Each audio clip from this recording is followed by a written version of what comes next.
আসসালামু আলাইকুম গাইস, সবাই কেমন আছেন? আশা করি আল্লাহর অশেষ রহমতে সবাই ভালো আছেন। তো আজকের এই ভিডিওতে আমরা একটা গুরুত্বপূর্ণ বিষয় নিয়ে আলোচনা করব। আমরা যারা বাংলাদেশ সেনাবাহিনী মাঠ পরীক্ষা দিতে যাব, তাদের জানা উচিত যে কী সমস্যা থাকলে বাংলাদেশ সেনাবাহিনী মাঠ পরীক্ষা থেকে বাদ দিয়ে দিবে। তো আজকের এই ভিডিওতে আমি এমন 5টা সমস্যা নিয়ে আলোচনা করব, যেই সমস্যাগুলো যদি আপনার থাকে তাহলে আপনি কোনোদিন বাংলাদেশ সেনাবাহিনী মাঠ পরীক্ষা দিয়ে চাকরি পাবেন না বা বাংলাদেশ সেনাবাহিনী মাঠ পরীক্ষা থেকে উত্তীর্ণ হতে পারবেন না। তো এই সমস্যাগুলো যদি আপনার থাকে, আপনারা অবশ্যই ডাক্তার দেখিয়ে বা এই সমস্যার সমাধান করে তারপর বাংলাদেশ সেনাবাহিনীর মাঠ পরীক্ষা দিতে যাবে। তো ভিডিও শুরু করার আগে এখনও যারা আমার এই ভিডিও আর্মি লাভার চ্যানেলটি সাবস্ক্রাইব করেননি, তারা অতি দ্রুত সাবস্ক্রাইব করুন। এখানে বিভিন্ন বাহিনী সম্পর্কিত সকল প্রকার ভিডিও পাবেন ইনশাল্লাহ। তো 1 নম্বরের যে সমস্যা তা হলো 2 হাঁটু লেগে যাওয়া। অর্থাৎ আপনার পা যদি বি আকৃতি করে রাখেন, তারপর যদি আপনার 2 হাঁটু লেগে যায়, তাহলে এই সমস্যাটা থাকলে আপনাকে বাংলাদেশ সেনাবাহিনীর মাঠ পরীক্ষা থেকে বাদ দিয়ে দিবে। তো এই সমস্যা নিয়ে আমি এই সমস্যার যে কী ব্যায়াম করলে এই সমস্যা সমাধান হবে এবং রাতের বেলা বালিশ যদি 2 হাঁটুর মাঝখানে দিয়ে ঘুমানো যায়, তাহলে কিন্তু এই সমস্যার সমাধান হবে। তো এই বিষয়ে কিন্তু আমার 2টা ভিডিও আছে, যা আমি ডিসক্রিপশন বক্সে দিয়ে দেবো, আপনারা অবশ্যই দেখে নেবেন। তো যাদের এই 2 হাঁটু লেগে যাওয়া সমস্যা আছে, তাদের কিন্তু বাংলাদেশ সেনাবাহিনীর মাঠ পরীক্ষায় চাকরি হবে না বা মাঠ পরীক্ষা থেকে বাদ দিয়ে দিবে।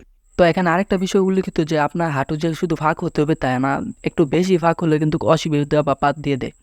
তো আপনাদের বোঝার সুবিধার্থে আপনাদেরকে স্ক্রিনে একটা ছবি দেখাচ্ছি, আপনারা এই ছবি অনুযায়ী দেখবেন যে আপনারটা কি নর্মাল। তো তারপর যে সমস্যাটা তা হলো অনেকের পায়ে কিংবা লিঙ্গে ভেরিকোজ ভেন থাকে।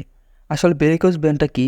এটা হলো আপনার শরীরে যে রক্ত চলাচল আছে, মানে আপনার যেই রক্ত দিয়ে রক্ত চলাচল করে, এই রক্তটা ফুলে যায় এবং ফুলে যাওয়ার ফলে আপনার পায়ে কিংবা লিঙ্গে এটা অনেকটা ফুলা থাকে। তো এই সমস্যা থাকলে কিন্তু বাংলাদেশ সেনাবাহিনী মাঠ পরীক্ষা থেকে বাদ দিয়ে দিবে। এবং আমি এই যে 5টা সমস্যা নিয়ে আলোচনা করব, এই সমস্যাগুলো শুধু বাংলাদেশ সেনাবাহিনী না, যে কোনো বাহিনীতে আপনাকে বাদ দিয়ে দিবে। অর্থাৎ বিভিন্ন বাহিনীতে মাঠ পরীক্ষা থেকে আপনাকে বাদ দিয়ে দিবে। তো তারপর আরেকটা সমস্যা হলো আপনার শরীরে ফাটা দাগ। যাদের শরীরে ফাটা দাগ থাকে, বিশেষ করে এই ফাটা দাগটা থাকে বগলের উপরে এবং পেটের এক সাইডে ফাটা দাগ থাকে। তো এই ফাটা দাগ থাকলে কিন্তু বাংলাদেশ সেনাবাহিনী, নৌবাহিনী এবং বিমান বাহিনী যে কোনো বাহিনী থেকে মাঠ পরীক্ষা থেকে বাদ দিয়ে দিবে। তো 3টা কিন্তু সমস্যা গেল। আরেকটা সমস্যা হলো, যেটা একটু গুরুত্বপূর্ণ একটা সমস্যা, এটা হলো অনেকের হাত এবং পা ঘেমে যায়, মানে ঘেমে একবারে ভিজে যায়। তো এই সমস্যা থাকলে কিন্তু মাঠ পরীক্ষা থেকে বাদ দিয়ে দিতে পারে। তো অনেকে এখন প্রশ্ন করতে পারেন যে ভাই, এটা কিন্তু সবসময় ঘামে না, মাঝে মাঝে ঘামে, তো এটা তারা কীভাবে জানবে? তো আপনারা যখন বাংলাদেশ সেনাবাহিনীর মাঠ পরীক্ষা যাবেন, তখন আপনাকে একজন সেনা অফিসার বলবে 2 হাত মুঠ করে একবার উঠুন আবার বসুন। মানে আপনাকে একবার বলবে খাড়াইতে, আবার বলবে বসতে। তো এইভাবে বলবে 20টা কিংবা 50 বার করুন। তারপর যদি আপনার মুঠ খুলেন, তাহলে দেখবেন আপনার হাতটা ঘেমে গেছে। তো এটা বোঝার পর কিন্তু তাকে বাদ দিয়ে দেওয়া হয়। সমস্যাটা কেন হয়? এটা হলো শরীরে এক প্রকার হরমোন আছে, যে হরমোনটা অত্যন্ত বেড়ে গেলে কিন্তু এই সমস্যাটা হয়ে থাকে। তো তারপর একবারে লাস্টে যে সমস্যা নিয়ে আমরা আলোচনা করব, এটা হলো একবারে গুরুত্বপূর্ণ একটা বিষয়। এই সমস্যাটা প্রায় সবারই কম বেশ থাকে। সমস্যাটা হলো অনেকের পায়ের তলি যেটা আছে, পায়ের তালুটা আর কি লেগে যায়, মানে পায়ের তালুটা পুরো সমান মাটির সাথে লেগে যায়। তো এরকম সমস্যা থাকলে কি হয়, এটা সাধারণ জীবনযাপন করতে কিন্তু কোনো সমস্যা হয় না, কিন্তু অনেকক্ষণ আপনি যদি দৌড় পারেন, তাহলে কিন্তু এই সমস্যাটা একটু বেশি অসুবিধা করবে এবং আপনার পায়ের তালুতে একটু ব্যথা করবে। তো এই সমস্যাটা থাকলে কিন্তু বাংলাদেশ সেনাবাহিনীর মাঠ পরীক্ষা থেকে বাদ দিয়ে দেবে।